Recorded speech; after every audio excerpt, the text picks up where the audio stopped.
২৮,০০০ টাকা curve display.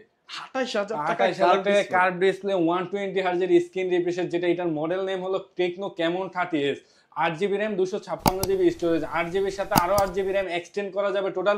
এটাতে আপনি 16GB র্যামের সাপোর্ট পাবেন, 256GB স্টোরেজ পাবেন, এবং এটাতে হচ্ছে 5000 মিলিঅ্যাম্পের ব্যাটারি পাবেন, 33 ওয়াট সাপোর্টের চার্জার পাবেন। পিছনে হচ্ছে ক্যামেরা হচ্ছে আপনার সনি আইম্যাক্স 896 এর ক্যামেরা পাবেন, সামনে হচ্ছে এটা সনির ক্যামেরা, এবং এইটাতে থাকছে হচ্ছে এটা তিনটা কালার হয়, যেমন একটা কালার হচ্ছে আপনার গোল্ড কালার, আরেকটা কালার হচ্ছে ভায়োলেট কালার, আরেকটা হচ্ছে ব্ল্যাক কালার। আমাদের কাছে তিনটা কালারই এই মুহূর্তে অ্যাভেলেবেল আছে। আর এটা যারা আমাদের থেকে নিবেন তাদের জন্য আছে কিস্তি সুবিধা এবং এক্সচেঞ্জ সুবিধা আছে, এবং যারা গিফট না নিবে তাদের জন্য সুবিধা আছে। সবকিছুতেই সুবিধা দিচ্ছি আপনার এই ভিউয়ার্সদের জন্য। ওকে ভাইয়া, এই ফোনটা কিস্তিতে নিলে কততে দিবেন? ভাই এই ফোনটা যদি কেউ কিস্তি দেয় মাত্র ৬৯৬৯ টাকা লাগবে, তারপরে আপনি ফোনটা নিয়ে যাবেন। ২৭,০০০ টাকা দামের ফোন? ২৮,০০০ টাকা দামের ফোন ভাই, ৬৯৬৯ টাকা। এটা ছিল ৩০,০০০, ২,০০০ দিলাম ডিসকাউন্ট।